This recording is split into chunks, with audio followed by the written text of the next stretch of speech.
Today we've got the Nikon 135mm 3.5 AI lens. Yes, we've got another vintage lens to try on a digital camera. This should be the last one for a while though.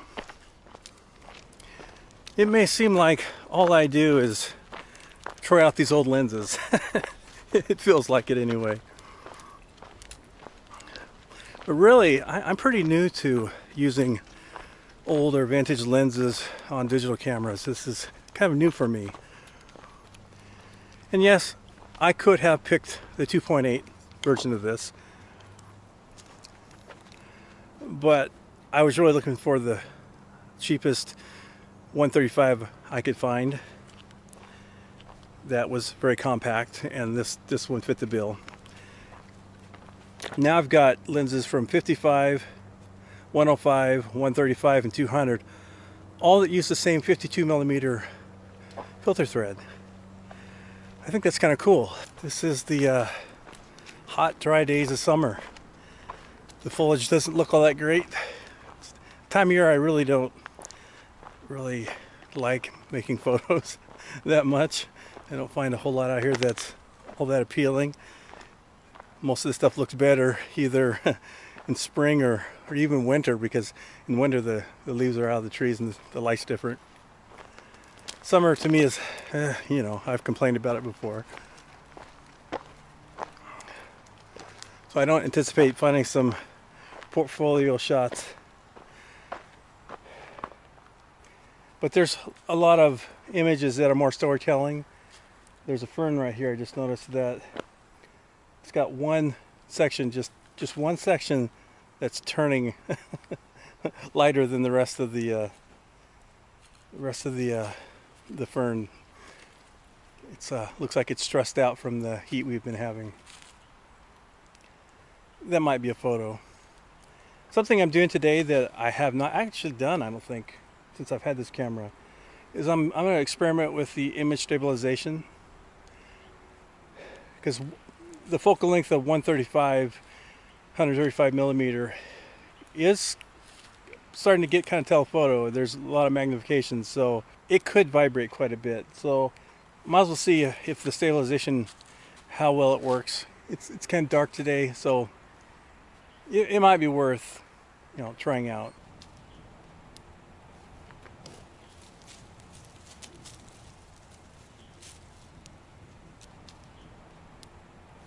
One thing, if I'm going to use this for close-ups, I may need an extension tube. It doesn't focus as close as, let's say, my 100 or my 105. So that's something to keep in mind. This isn't really a macro lens. But I do have an extension tube set that I could pop on here if I needed to. I just didn't bring one today. But for this shot, this is perfectly fine.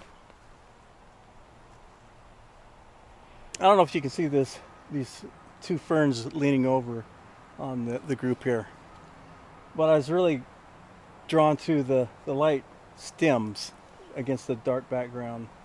I don't know if I can incorporate this into a photograph, if I can use some of the bottom of the fern along with the stems. It might be a vertical shot.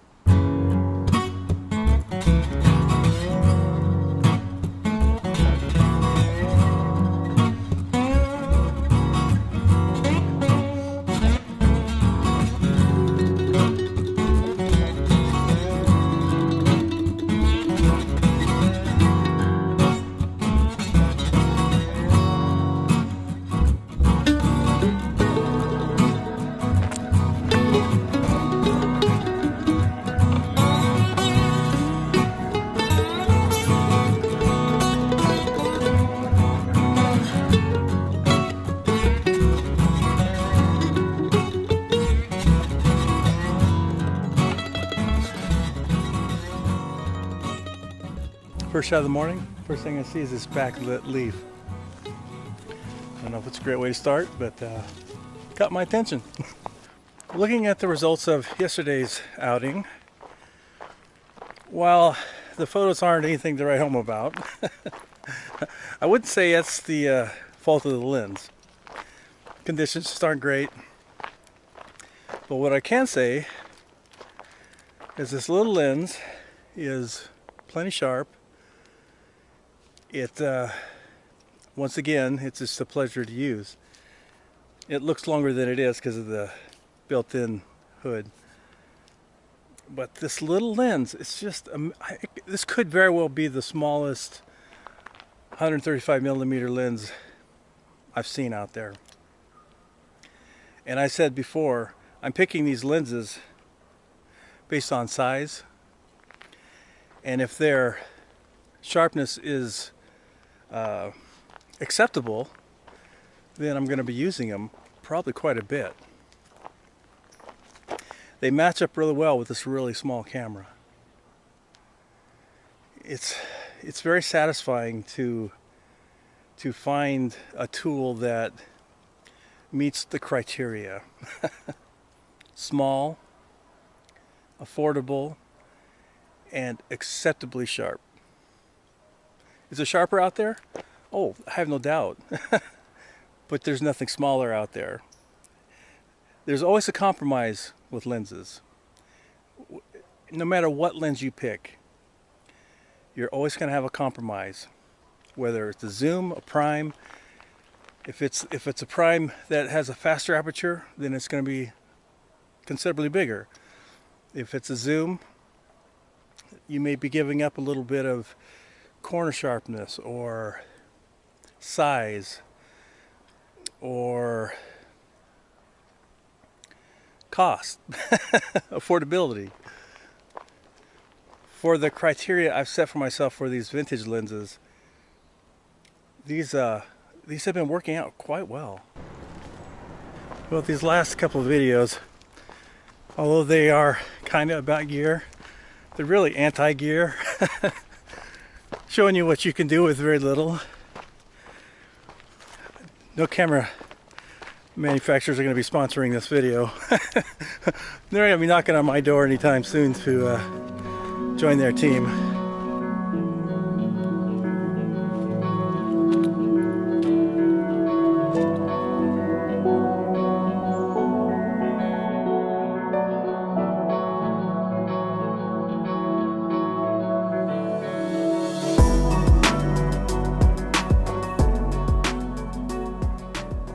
Got a couple shots here. You know, I like the white. I think I like the composition with this set off to the side and this little white dot next to it. Kind of interesting with their dark background. And then I came over here and noticed these white trees. The bark on these trees are real light, with the ivy going up, a little V. That'd make an interesting shot.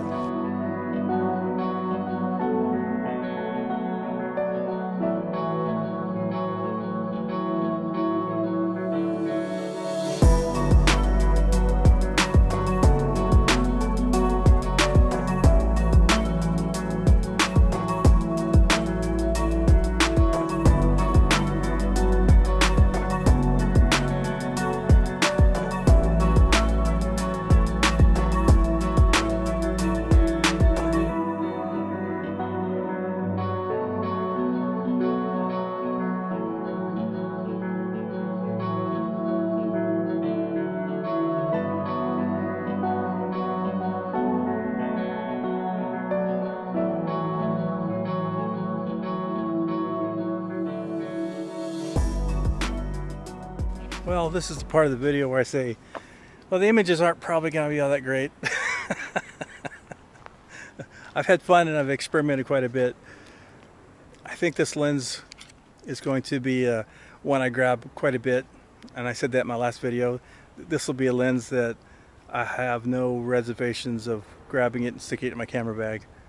It's kind of like the 28mm on the wide end side. It's sort of a, it's kind of like an all-around telephoto. It's kind of that sweet spot.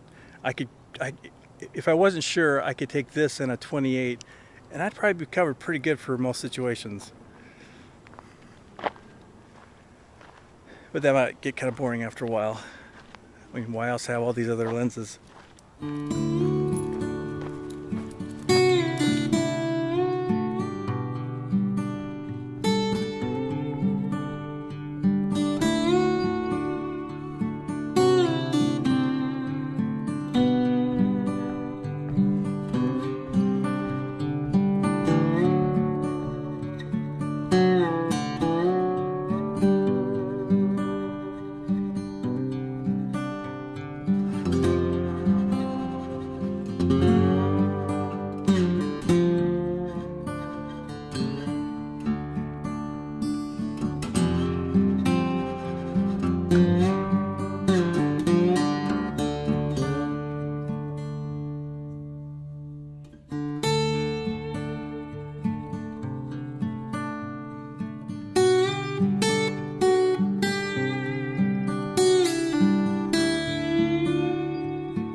If you like coming along on my photography journey and would like to help keep me out making photos and videos, consider picking up one of my zines or visit my PayPal donation page at my website, ridenetsphotography.com.